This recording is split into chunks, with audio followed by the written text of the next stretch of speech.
All right, Zach, what if you wanted to build a party of characters? You can only pick 4 classes, general D&D Pathfinder campaign setting. Okay. What would the 4 ideal people that you would want to play in your game? What 4 characters?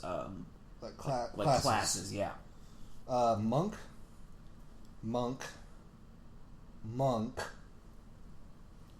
and probably monk.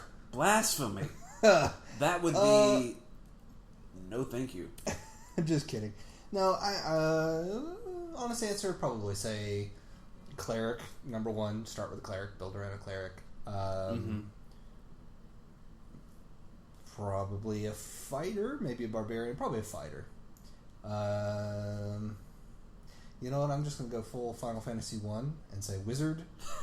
And then lastly, maybe a bard. Bard. Okay. Just because a bard, you put a bard in the right player's hands, and there's nothing they can't accomplish. That's true. I was thinking a very storytelling aspect, so some classes, I think, don't tell really enriching stories.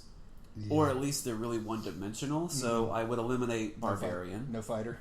I would eliminate monk. I would actually keep fighter, because a fighter could be anything. They could be... They're so blank slate, you've got lots They're of so them. blank slate, yeah. And that's what I do like about the earlier Dungeons & Dragons scenarios, is that you had such limited classes that you built your character out of that, as opposed to really dovetailing crazy classes into, well, I'm going to be... A cyber dragon lance. Yeah, a dragonborn oracle with a prestige class where I'm in the Matrix.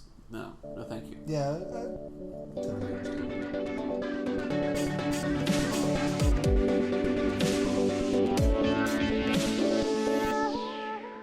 All right, well, welcome everybody back to the FoundryCast. I'm Cyrus. I'm Zach. And we're the knobby little gnomes who are building the website, preparing... Wait, what'd you just call me? Well, you know, on air, not the same thing as I might say when we're off camera. But we're the founders of the Foundry team, and we have a lot to roll out. The summer has already begun. The days are technically getting shorter from here on in. It was 32 degrees today. On Celsius. Pluto? It was very hot today. It was crazy hot today. Summer is here. And does that make you feel more inspired to create when you're hot, or do you just want to shut down? Because some people get that energy and... It makes me inspired to create sleep. It makes me inspired to create air conditioning. Yes. No, I come home, and actually I said this the other day, I came home, switched the AC on, and said, thank God for civilization. The single most important invention in the history of mankind. Oh, it's amazing. Air conditioner. I was ruminating with someone at work today. I said, I think when I go on vacation, you enjoy the weather. I get up early, go enjoy the morning, and then as soon as it gets hot, it's siesta time. Go back to the AC. It seems kind of boring, but I'd always do it at the beach. I want to be at the beach early in the morning until it starts getting hot, get the heck back inside, and once the sun is well beyond its zenith, I come back out and it's cooler, and the I'm water's still getting warm, burned. and But you're ready to rock. Yeah. So big summer plans for the website, big summer plans for us, big summer plans in all the industries combined. Yeah, speaking of, we're a little bit far removed. It's been, almost a week, I think, but not too terribly long ago, they had E3, the Electronic Entertainment Expo, out in, LA, I guess it is. I just wanted to get your opinion and discuss, is E3 still a thing? I mean, it is, obviously, it occurred. Yeah. And, YouTube did this thing where I was on YouTube and it was like, oh, you can watch E3 live. And I did for about 3 minutes, and I was like, I don't really need to watch it. Well, if this tells you anything, how little I know about E3 this year. I used to keep up with it. There were a couple of other podcast websites, blogs I follow, because I wanted to keep up with the latest thing. And I think the execution, the way they disseminated information about the games, the way they did hands-on... I heard some really cool things about E3 this year, where you could play the new Zelda game, and you got a little take-home gift set like one of those challenge coins and a little bag, and it's just amazing. And they said the game's amazing, but beyond single vendors standing out as far as the entire event, I don't know if it's as important as it used to be, especially now that information comes out so fast. You can get your hands on it, not just what's leaked, but what they purposely let you see.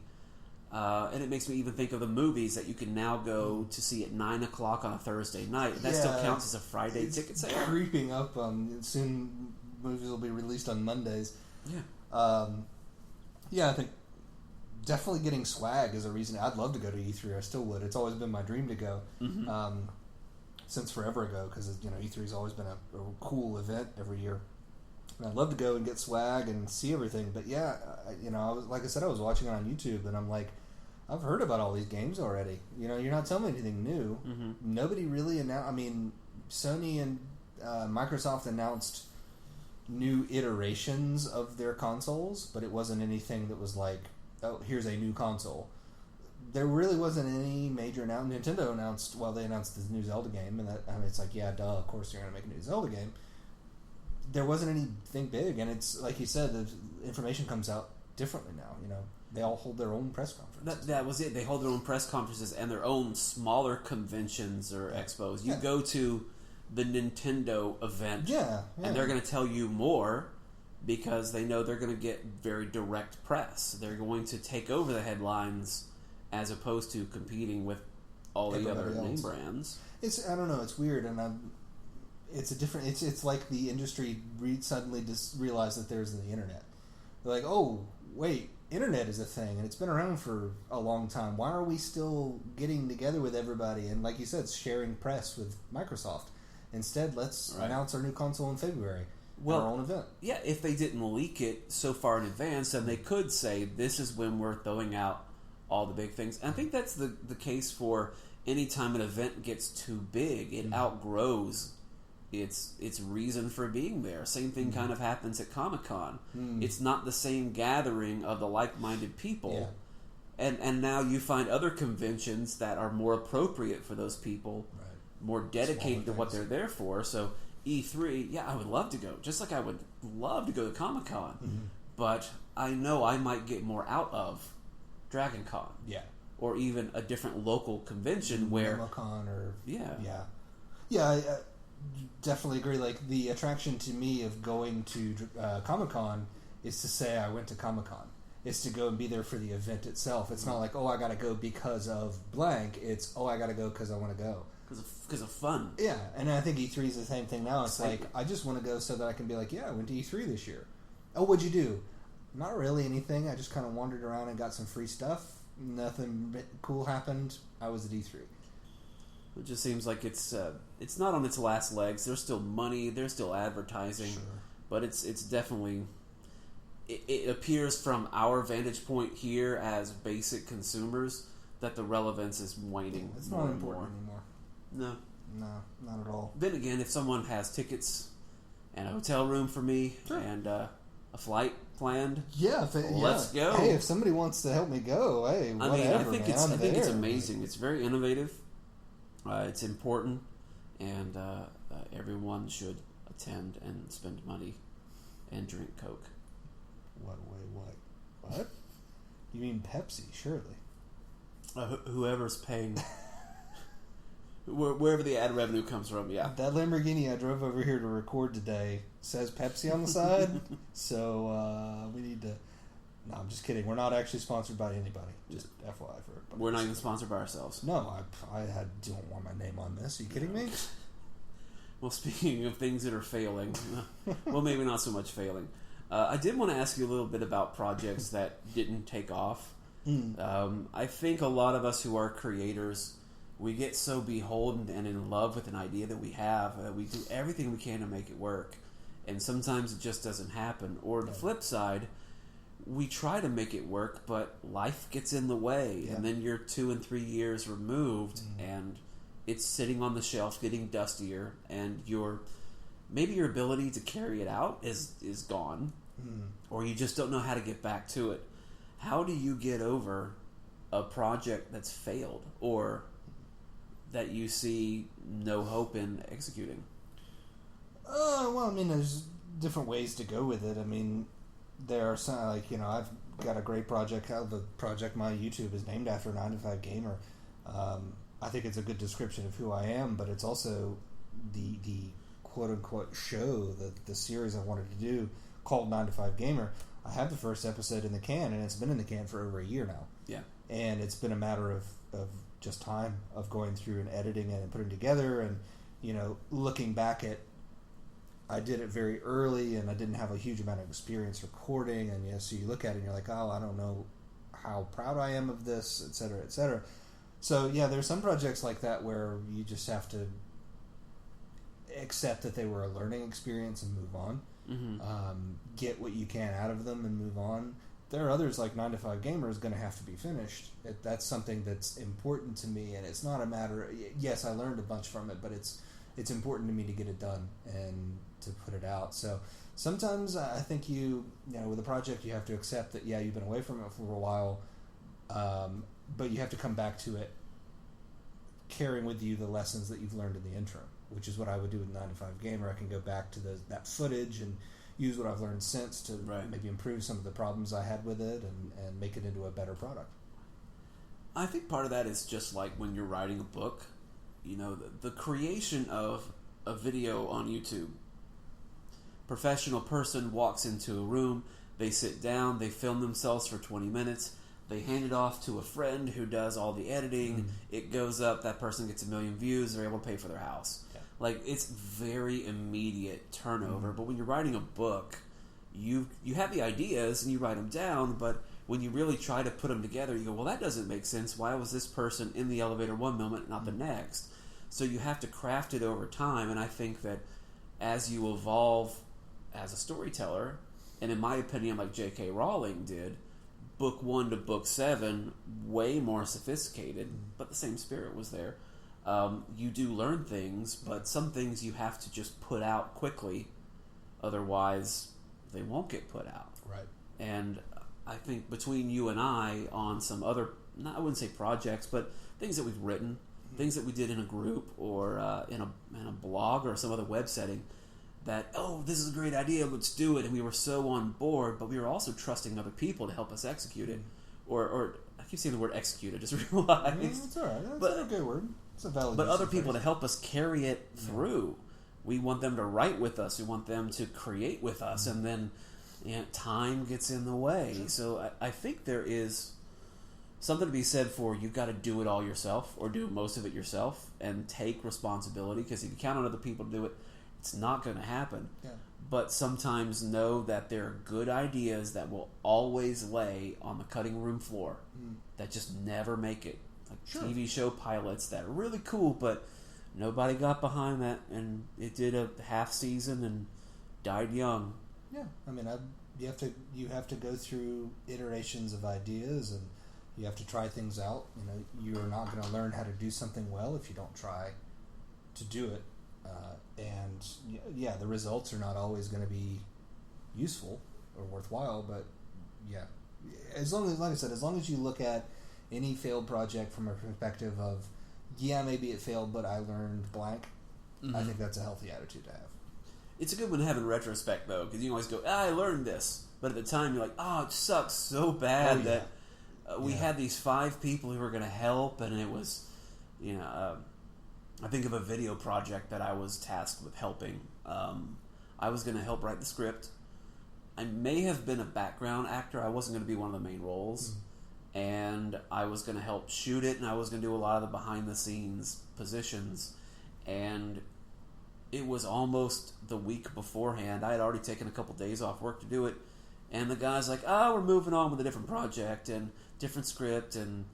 But even that other project of his was put on the back burner for something else, and it was very disappointing. And I felt like I had this really cool opportunity to express myself. I wasn't making many videos at the time. I wasn't writing much. So I was like, here's my way to get back in to the hobby. Creative stuff. Yeah. Yeah. And it was just another thing that's laying on the floor. Yeah. I've got reams and reams of notebook paper. I've got gigs of data that's all I mean, I could show you sometime the things, the Doctor Who plot that I would still love to bring back, because we never even brought your character in yet. That's true. I created a character with a fun backstory for that, but you know what?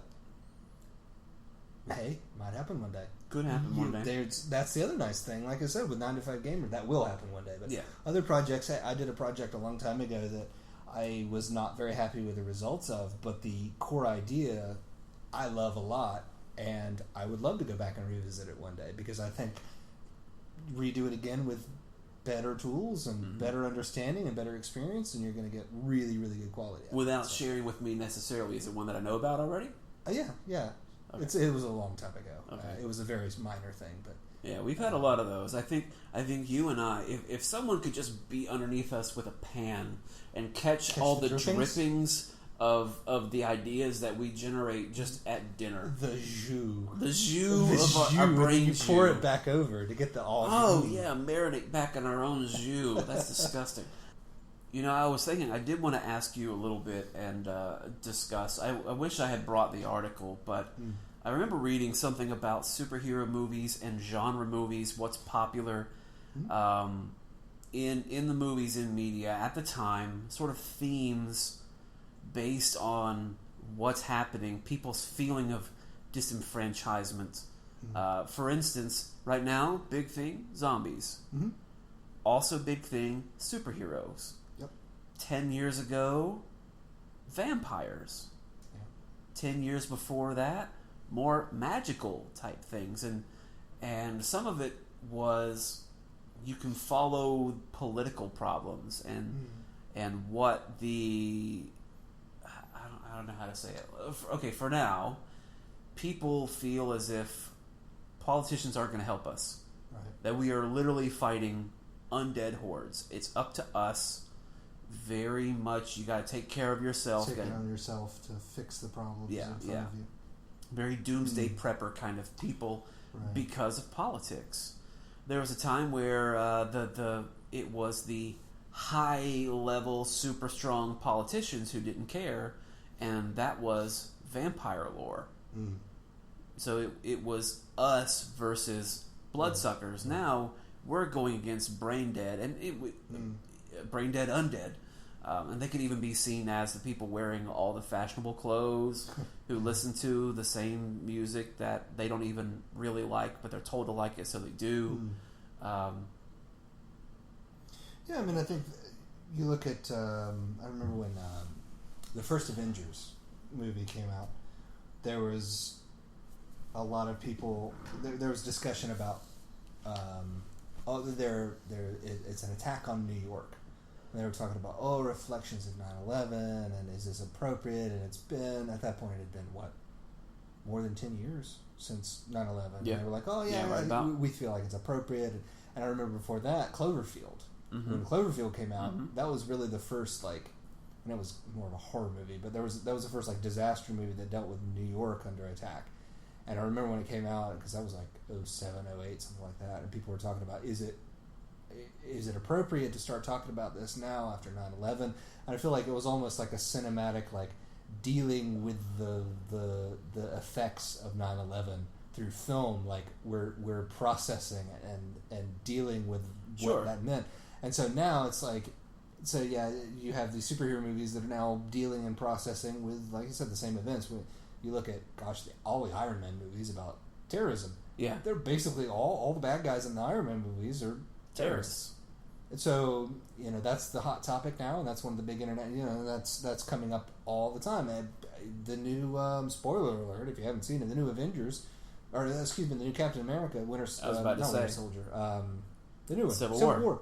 Even that's, there's two topics there. One is, they're on the hunt for this shifty international terrorist kind of guy, who turns out didn't do it, but still. Spoiler. If you haven't seen it yet, Jesus. And then the other thing is the Civil War part. Us versus, the same group of people against each other, which is super fitting right now with the political climate. It was truly political ideology. Both sides were right, and it was understandable as a person who was completely open-minded why they felt the way they did, but they felt so strongly that they were diametrically opposed to each other. And I think that's part of it too, that our superhero movies will reflect more of our sensibilities today, and I think that's anyone who's a director, who's a creator of movies, is going to do something like that. They're like, what speaks to the audience? Otherwise, why are you trying to share this with the audience? You go back into... Some movies were just put out to put out. Daredevil, Elektra. Yes. We have the license, we better put something out. There's no commentary to be had. But you look at Blade, you look at the Batman movies, they're telling us something about big business, about the lesser man, about what money does to people. I think we're going to see more of that in movies like Suicide Squad. Further Avengers movies may touch on it, but they probably will have to go ahead and shore these storylines up and just get into some big fights. You do have to be careful sometimes. Yeah, you can start reflecting those kinds of things in your film, but you can definitely go pretty far overboard with it. And I feel like, just knowing what I know about DC and the way they've handled some of their recent films, Suicide Squad, if they try to address like societal issues, are gonna just not do it right. I actually think it's probably going to be able to handle that. Having seen limited footage and read a decent amount of the backstory of it, I think there's probably going to be a bit of a commentary about the criminal justice system, there should be. But then Suicide Squad's always been something like that. Like, how are we treating our prisoners? Sometimes worse than they deserve. Right. If you can believe that kind of thing. Part of the story. Yeah. But, I think also you talk about, applying current issues to a film. But, if we go back and look at Captain America Civil War, we can talk about, I mentioned, it's very fitting for current politics in the United States. Yeah. Where, quote-unquote, same team, we're all on the same team fighting each other bitterly. But consider the fact that storyline in the comics was 10 years ago, and it was a reaction to, and not to get political here, but the reaction to the Bush administration, the Patriot Act. Yes. And feelings at that time that civil liberties were being taken away in the name of security. And X-Men was doing that even before with the Mutant Registration Act. Oh God, yeah, X-Men. Gosh, X-Men's so far ahead of their time. Oh, I mean that comic book was founded upon social commentary. So I think it's part of. I guess it's part of film in general, but it's interesting to see it be as blatant as it is in the superhero genre. Whereas you look at the '90s, and the big films of the '90s were big action and disaster movies, Jurassic Park, Independence Day. Yeah, maybe there was some social commentary to be had there, but not overtly. Not really. Let's be honest. Not like Captain America: Civil War. Well, I think part of why people appreciate the superhero movies of the current day is most of them are not the son of an Asgardian god. They're usually you and me. A dude who shoots bows. A dude who just so happens to be good at archery, or really the kid who gets bitten by a spider. Yeah. The guy who's just a normal good scientist who gets irradiated or radiated. I don't know if it's ear or just regular rad. I think it would be irradiated. Irradiated? I believe. Well, irregardlessly, which is a word, by the way. Irregardless, actually a word. I was surprised. Because I told someone, that's not a word. They're like, you're stupid. It actually is now a word. Does it mean the opposite of regardless? Oh, yes. It means diagonal to regardless. But it's you and me becoming strong, taking control. That's why Guardians of the Galaxy is such an amazing movie. Is Peter Quill is sometimes kind of a dingus, sometimes amazing, just by right of birth or by where he went in the cosmos. He became amazing. He became a legend. He's kind of a dingle hopper at times. Also, good commentary on the social criminal justice system, and stereotyping, and putting people in jail because of, we don't like you, so you're going in jail. There's plenty of social commentary in that movie. Great movie. Plenty. Really good. Well, so I wanted to bring up something I saw today, and this is not a new thing. These types of things have been around today, but I was reading about new candles that are themed to different genres of tabletop. gaming. No, we had a friend who did link us something about some aromas, some synth like things. this. Yeah. Those are actual little scents that you can pop open, and I think they're like a scent of a forest or something. You pop that open when your party's going through a forest. These are I don't think these are quite that. I think these are more mood than they are like scents of things. But some of the genres: pirate, dwarf, sci-fi. So you're playing a dwarvy type game. I don't know what a dwarf candle smells like. I don't think I want to know what a dwarf candle either smells like. Either really good or really bad. Yeah. But you light those things and kind of have them in the background. But just kind of wanted to discuss with you about what are good ways of enhancing tabletop gaming in terms of in this sort of thing. Not new miniatures, new dice, but background things. Music or scents or lighting, that kind of thing.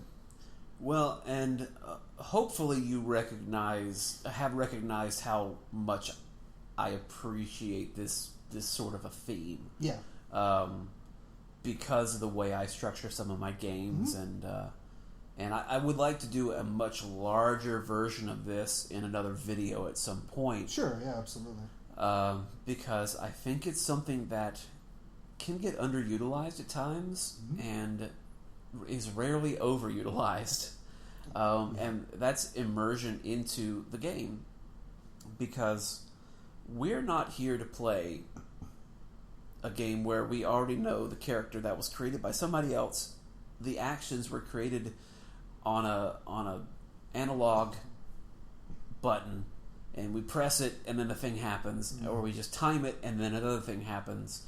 We're here for a very collaborative game with people we want to play with, usually. There to build a story together. Try to build a story together. Yeah. And part of that requires immersion into the moment, immersion into the character. So anything, at any time that helps in that, I'm a fan of. Yeah. Which is why I try to reward that in and out of game. And I try to do that in the games that I host whenever possible. I don't think they're always necessary, because not all your players want that. They may be here. We're here for a quick, dirty session, which sounds dirtier than I'm in it, too. We're here for a quick session. We want to fight some things. We want to feel like we're powerful, and then we want to go home. Sure, and there's place for that. And in public play, that's kind of the thing, too. You go in, you have a character, they're min-maxed, you just want to kill things and get some ranking and go home. And there's nothing wrong with that. But by and large, the people who gather together in living rooms and dens and basements and library study halls and play this kind of thing, they want to be immersed in the world, and part of that is being immersed in character, and anything that helps with that should be pursued. And so there are a couple of ways I think you can do that. One is having miniatures.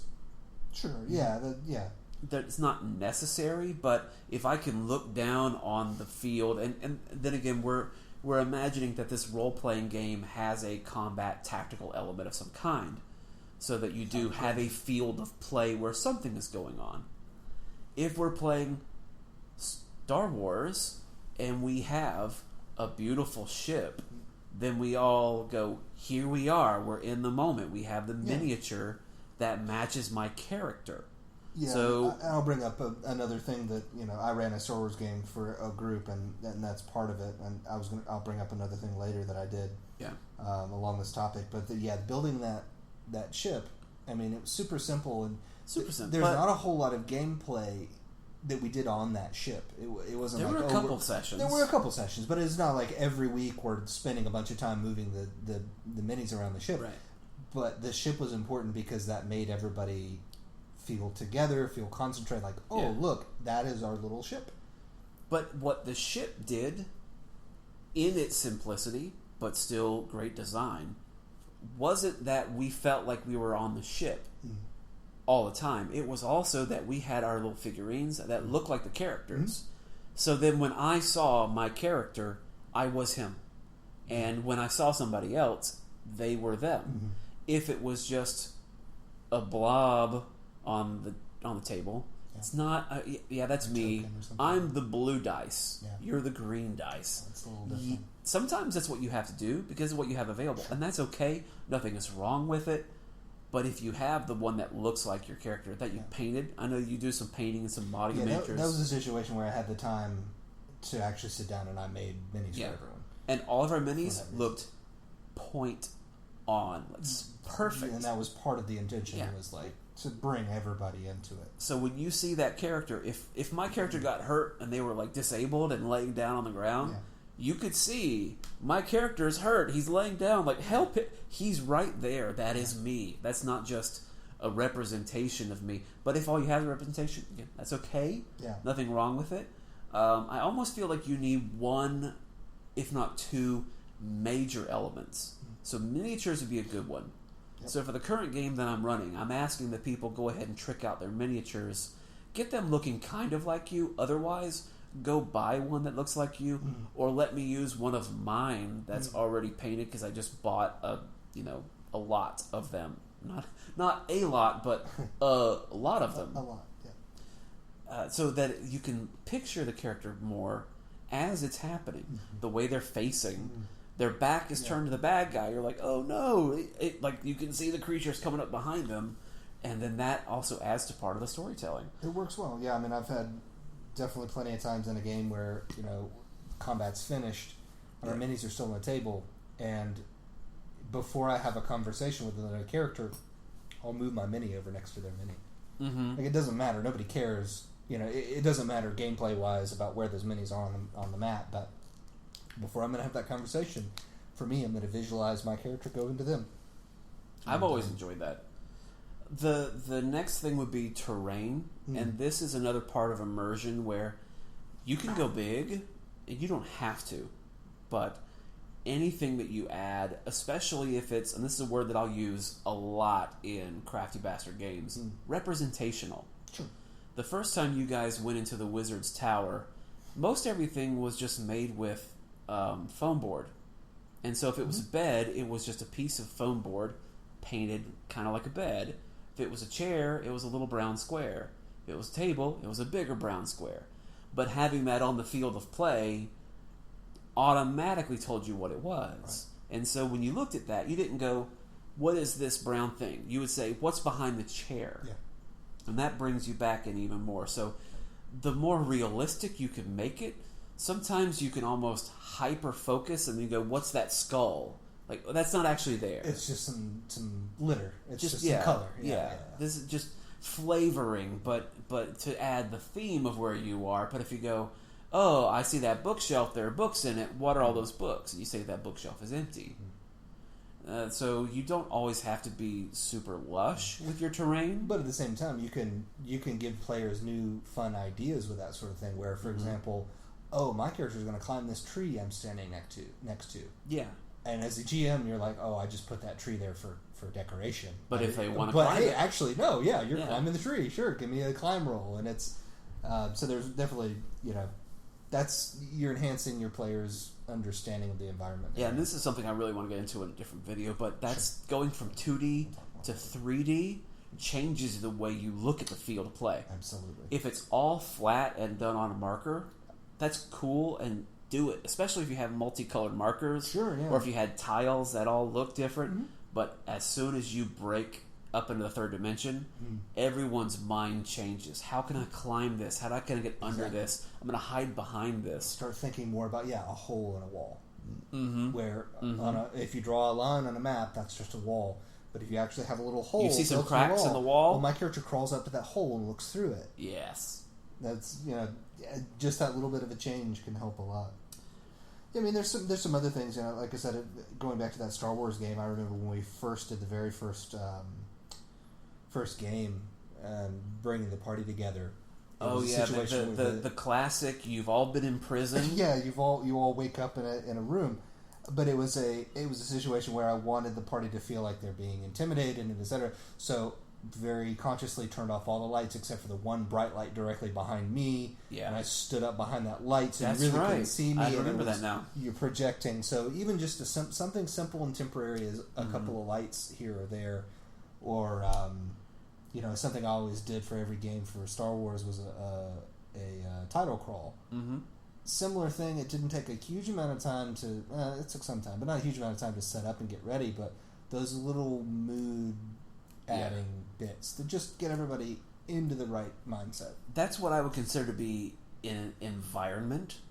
So it's not really, it has nothing to do with the game as it's happening on the field of play, but it makes the characters feel more like where the wild things are.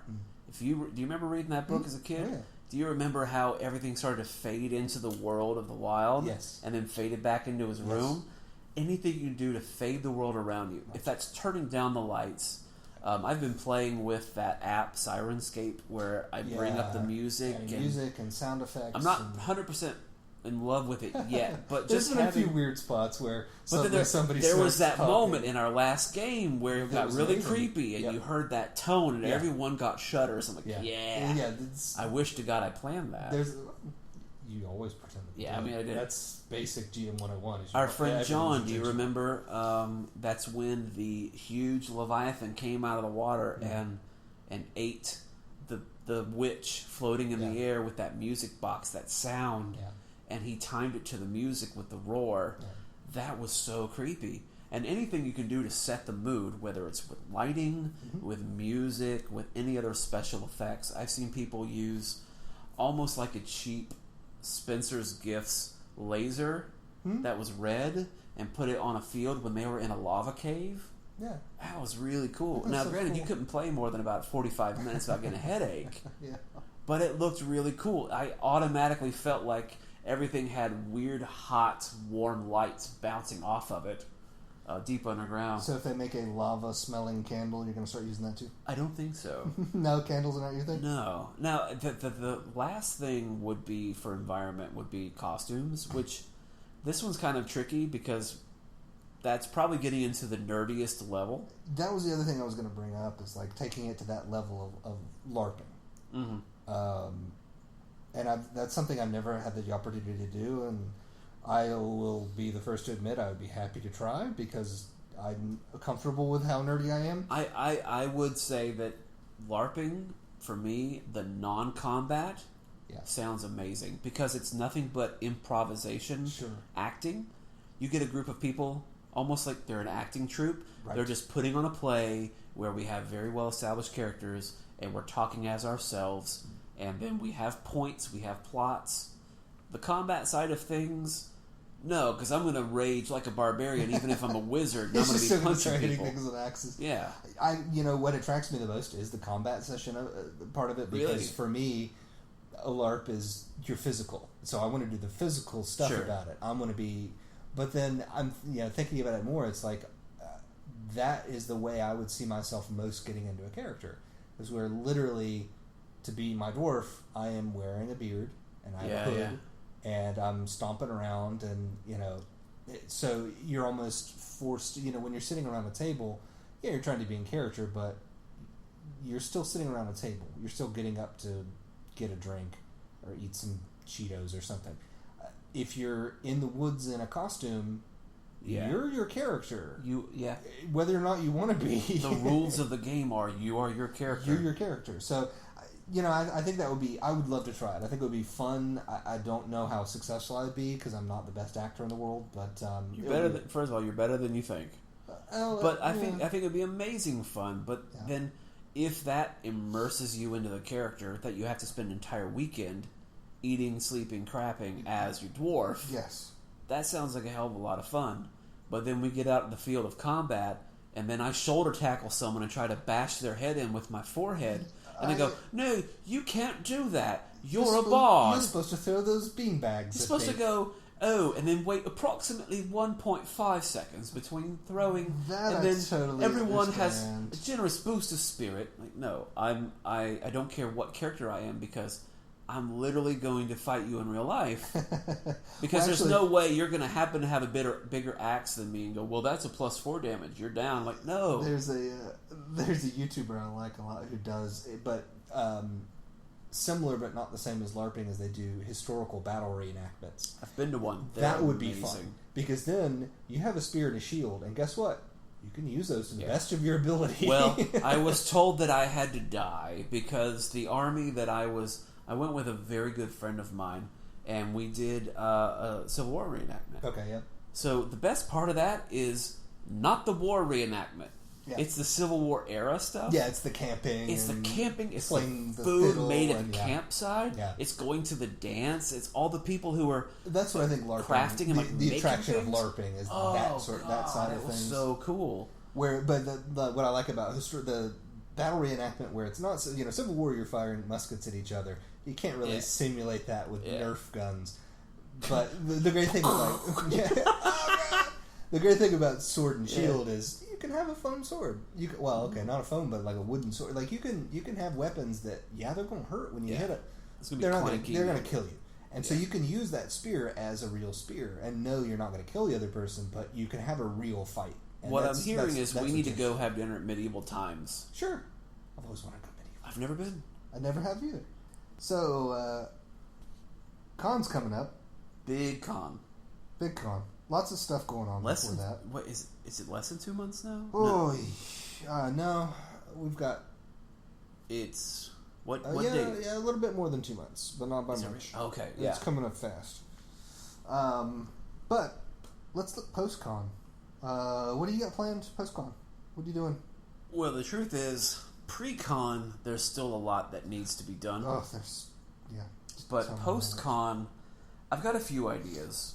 And these are things that I've already been working with you on conceptually. And then I definitely want you on the maiden voyage of the DM's Roundtable. Yeah, which we've kind of mentioned a couple times tonight. I believe so, and in the past, and our friends have heard this as well.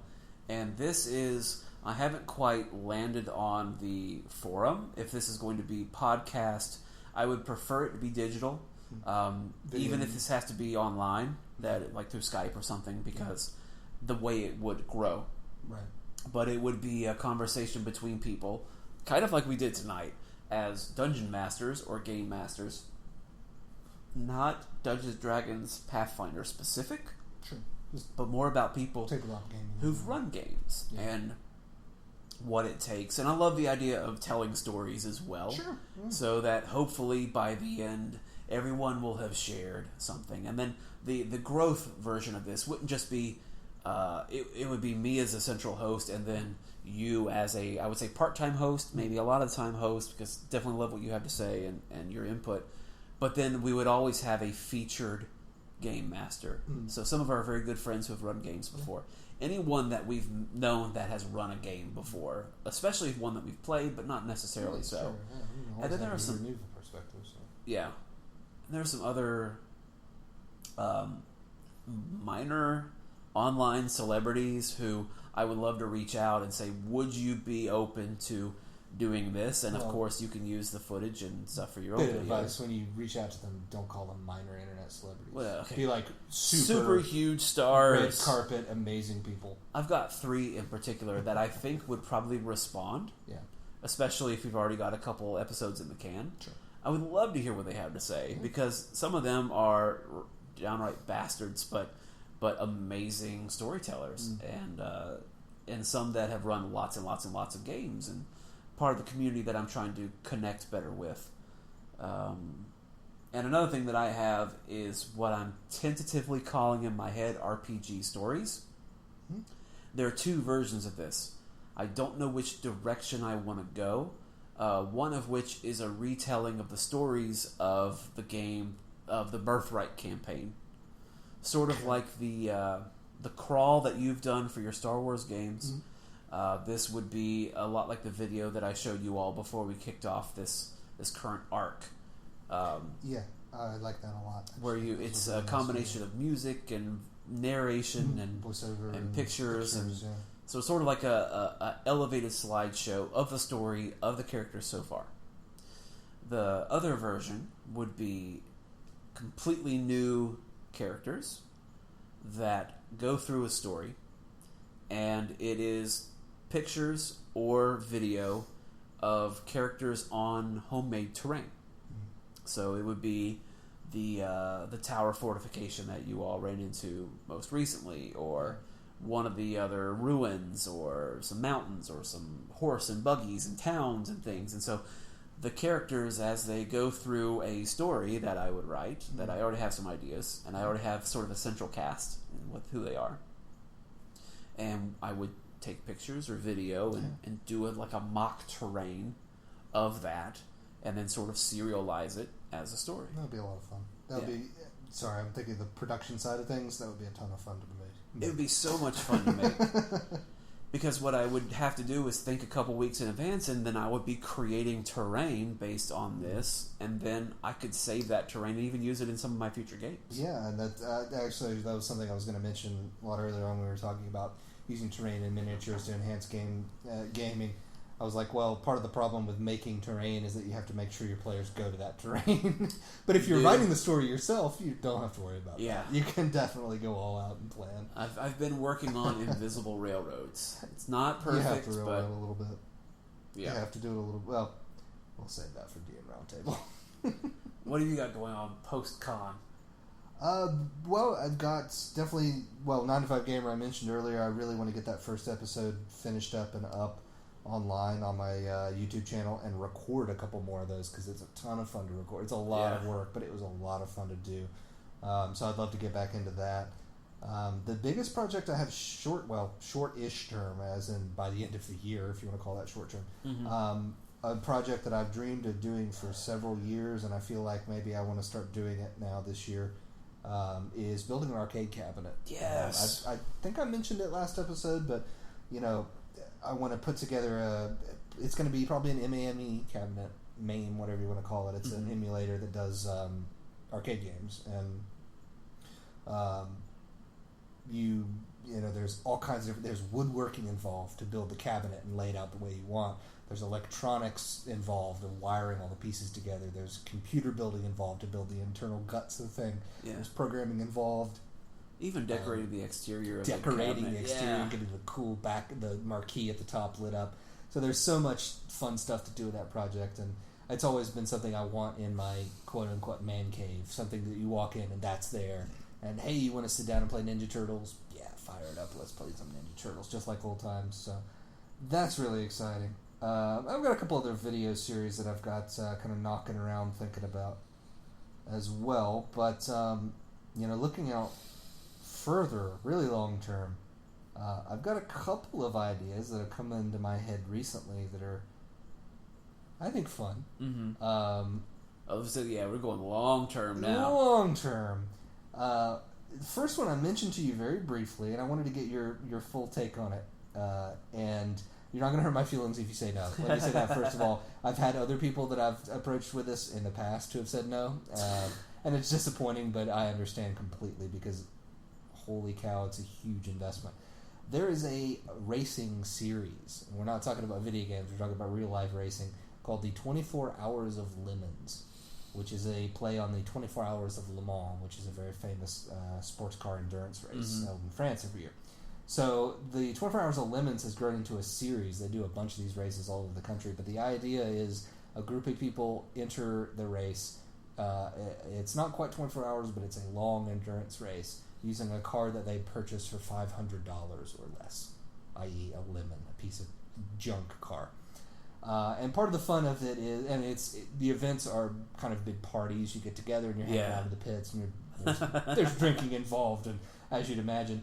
But part of the fun is they encourage, and in fact, last time I looked at the rules, they actually required teams who wanted to enter, because there were so many people that wanted to enter, they had to choose.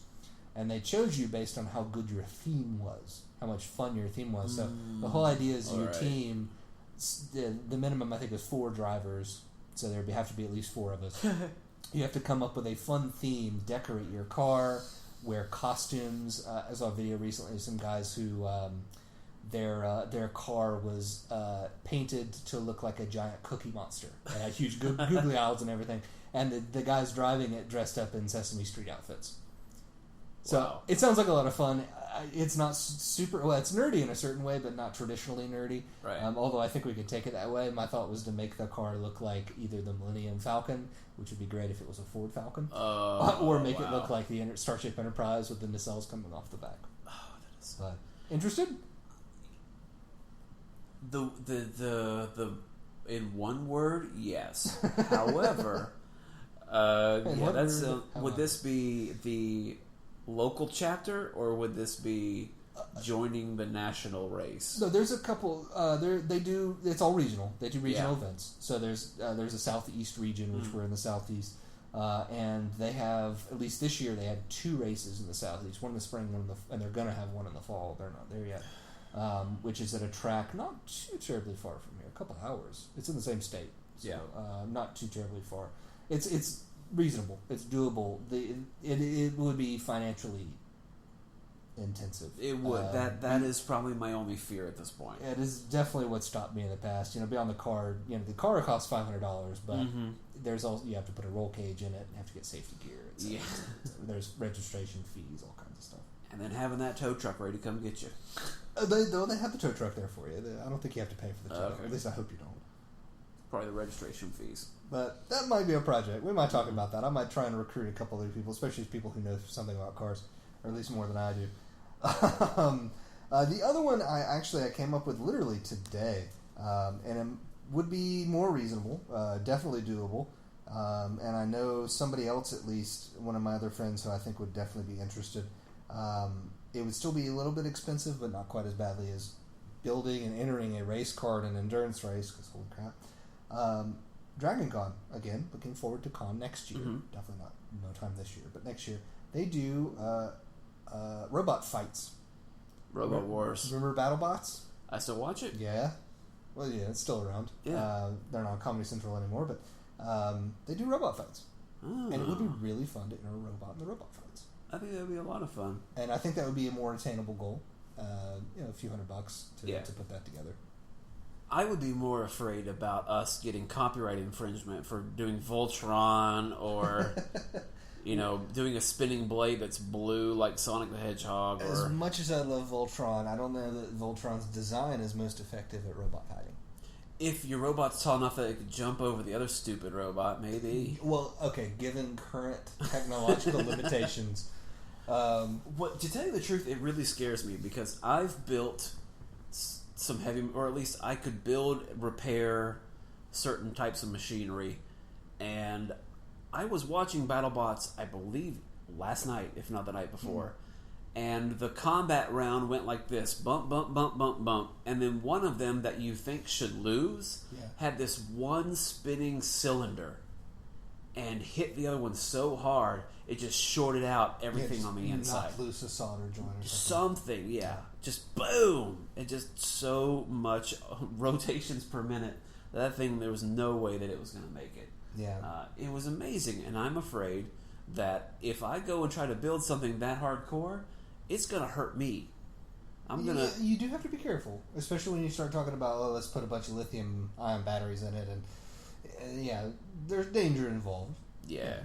But that's part of the fun, I guess. It's not going to come alive and get you, though. It might. No, I mean, I've got a fair amount of experience in, remote control stuff, and the only problem I have with the robot fighting thing is that there's only a handful of designs that really are effective now. Yeah, you have to do the flipper, wedge, the the spinner. flipper. So it's like, if we built one, I would want it to be something absolutely crazy and off the wall, and it would fail immediately, but it would at least be fun. I noticed the ones that they did previous season where they'd have a flamethrower. They don't do that anymore. Yeah, well, I know they cut the rules work. a little bit on some of that, but yeah, flamethrowers aren't overly effective, and you got to put a solid flame on something for a while to really with the electronics. Otherwise, I'm going to drop napalm on your bot. It's not going to happen. Oh, there's another thing they do at Dragon Con too that would be fun. It's kind of along similar lines. Is they do airship races, and I wanted to go last year and I didn't have time. I might try and go this year just to watch, but I think they're lighted and then air, so helium filled airship that you can RC control. It sounds like fun. Have you seen the new drone races? Oh, I would love to have the money to get involved in that. God, just watching the video of those things go in and out of tunnels and stuff, very cool. That'd be fun to do at con because you'd probably take out some big, tall character. I don't know that there's a great venue for drone races at Dragon Con, at least. I don't know. Maybe they could do it over the football stadium or something. It's not that far away. Maybe just warn everybody, if you're in Lounge A, you may don't get have buzzed. a tall costume on. Yeah. Don't be on stilts. Nobody over 6 foot. I don't have any other big projects coming up that, part of it is we've got a lot that we've got to work on coming up. Yeah.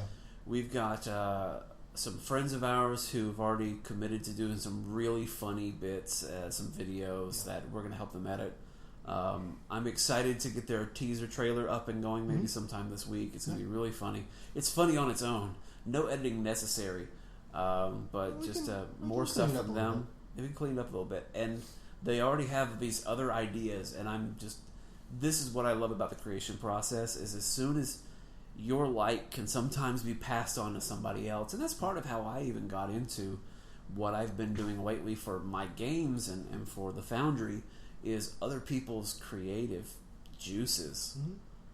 I saw these people doing stuff that I did years ago. Like, why am I not doing that still? Yeah. It's not because I want to be a YouTube personality. It's because I want to be part of that community and I want to make stuff. That's so cool. And that we have some of our friends who have already said, yeah, we want to do stuff too. That'd be great. Because we've got Panda Sun and Fox Chan coming up. We need to blank that out, mute that out just in case. They don't. They turn their mind. Change their mind. Well, I'm thinking we don't want to spoil the surprise. Okay. Or if it becomes so big that we can't afford to use the name anymore. Well, if this was, we're still grandfathered in. Yeah. Okay. Yeah. We already signed the. They haven't gone paperwork. corporate yet. There's no NDA involved here. Safe. And I believe you have someone that we'll keep that on the DL for now, but we may have yet another channel coming in. They want to look at doing some stuff. Yeah, absolutely. We have our cosplay friends that we're going to be linking up with, absolutely. And because you've been doing a lot of cosplay prep, and we'll continue to do so. Basically, that's I'm sorry to say that's basically everything I'm doing up until Dragon Con at this point. Is aside from what we're doing right now, some Foundry stuff. And even attached to that, I've got friends that are doing things that are just involved in the creation of the Foundry, like not even making videos or making content, but helping us to put things together for logos and stuff. And I consider that part of what the Foundry is about, is music, making background music for a video. You're not putting a video out there about making music, but you're making music that's going to be part of this project, and part of something that inspired you, or your hard work, or your well-calibrated ear is helping produce something. Yeah, it's all kind of part of that greater whole of creation. I was watching, and I told you, went to go see Civil War again, and watching all those names come down for the first time in a long time. I can't read them all. I don't know why. There's so many and so much, and like eight different like photography units, because they film in so many countries. Yeah. But to see all those names, it actually made me feel good that these people did something. Yeah. That they can go, wait till 37 minutes into the credits, look in the right-hand corner, and eventually you'll see my name, Stevie Blanks McGee, and there you are. Yeah. There are people who've been helping us and even supporting us along the way. And this may be big things. It may not be big things, but it's been so much fun to do that they're part of the process. And hopefully they're enjoying it too. They're getting jazzed about, hey, that's my music. Hey, that's my logo. Hey, I'm in that video very briefly. It's not exactly they're building a resume, but it's sort of like a resume of the soul. That's really cool. I enjoy doing that. That's why we're doing it. I didn't set out to do any of my videos with the intention of there's the intention of entertaining people, but not of being famous and not of being big. I did them because I wanted to do them. I haven't done it in a while, but I've oil painted, and I have some of my paintings here in the house, and I don't like displaying them, and I don't like talking about them, but I did all the painting for me. And that's what art is it's for you, and then tangentially it's for other people, but it's for you more than anything else. And I do want to go into this in greater detail at another time, but I love the idea, or I love knowing that you make something for yourself, or you make something to a certain level of satisfaction. And by and large, every time that you show it to somebody else, they like it way more than you thought they would. Like, Yes. you see the flaws. Oh, yes. You see the... How many Always times have I the complimented you flaws. on that piece? I'm pointing at a painting right now. I don't like But it. that one in I don't particular, like anything I ever do. I think there is a real emotion to it. I think there's a real combination of solace, or not solace, of being separated, being alone, and yet there's something in the distance. It was just the color choices were really, really smart. And when I make terrain, there are things that I've made where I go, yeah, okay, it looks all right, but... And then I bring it on the table, and everyone is, oh, that's so cool. They don't never notice the And problem, then, I like making stuff for other people. And while I may not be thrilled with it, everybody else loves it. And so you almost have to make stuff and show it to somebody else, because you will never get any of that feedback from anybody else, because you're always going to poo-poo your own ideas and your own videos. Absolutely. When you find an audience, they may tell you more about yourself than you even realized. I hope so. I hope that the projects that I'm working on, that we're working on now, whatever audience they find, I hope that people enjoy them and get something out of them. Even if it's just our friends. Sure. Whoever. Like I said, my mom can watch all that. Well, she probably won't, but if she did, that's great. If she does, I really want to hear her feedback. If she enjoys it, that's awesome. But that's icing on the cake. That's just a little bit of extra that makes it nice compared to, like I said, I do all of these things for myself. Mm-hmm. And if that's as far as it goes, then I'm happy. And but if it turns around and somebody likes it, that's even better. I think that's the strongest and safest way to be. Some people create just for other people.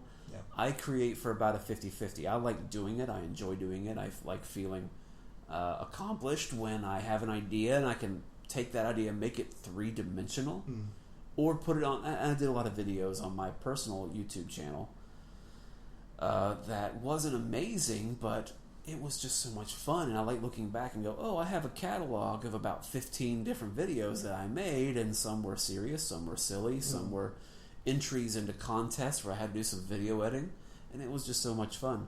But I like providing for other people too, especially when it comes to a role-playing game where there's, hey, you see something on the field. People go, did you make that? Really? Yeah, I did. I'm not patting myself on the shoulder, but I'm like, yeah, I did. But it's because I did it for you.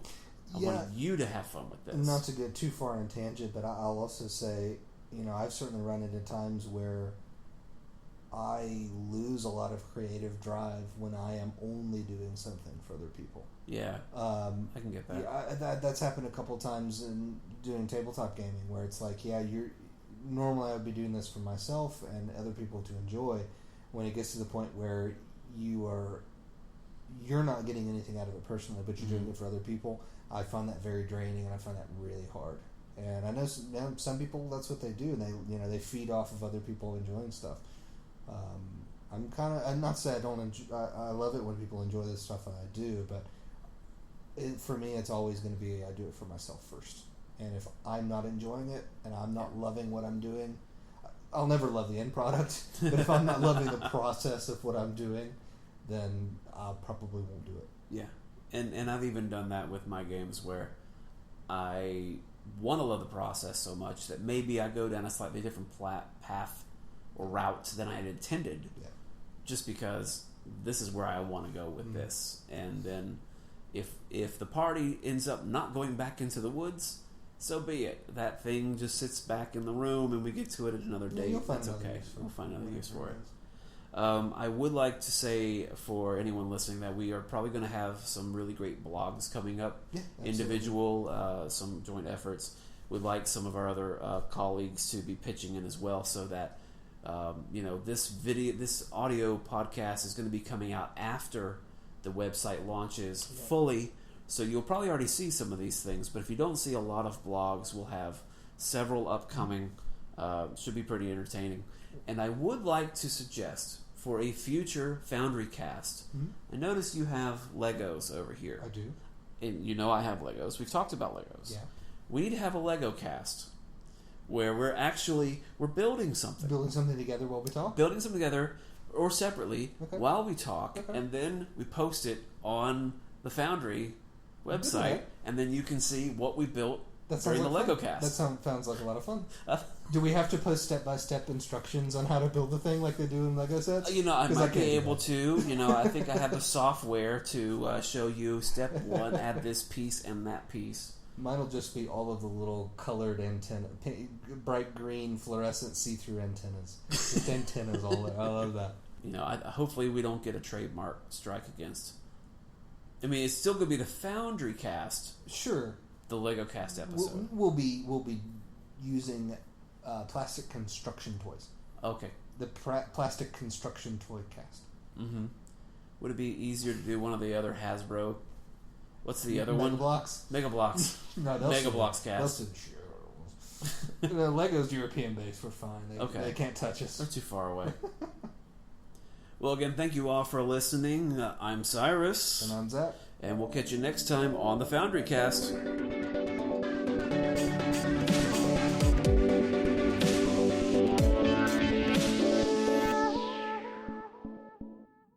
Sometimes I wish I was a tawny snow owl.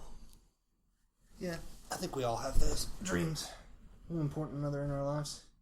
Yeah, not just the horned owl, but the tawny. Okay. They just look so, I don't know. Tawny. I feel like it's me. Yeah. I'm watching Harry Potter, and I'm thinking, my God, those beautiful owls. That's really all I get out of that movie. Have you ever heard of a furry, Cyrus? Because I think you might be one. I would be more like a fuzzy, a feathery, a plumie. Yeah. A plumie. That's probably a thing. That's a thing?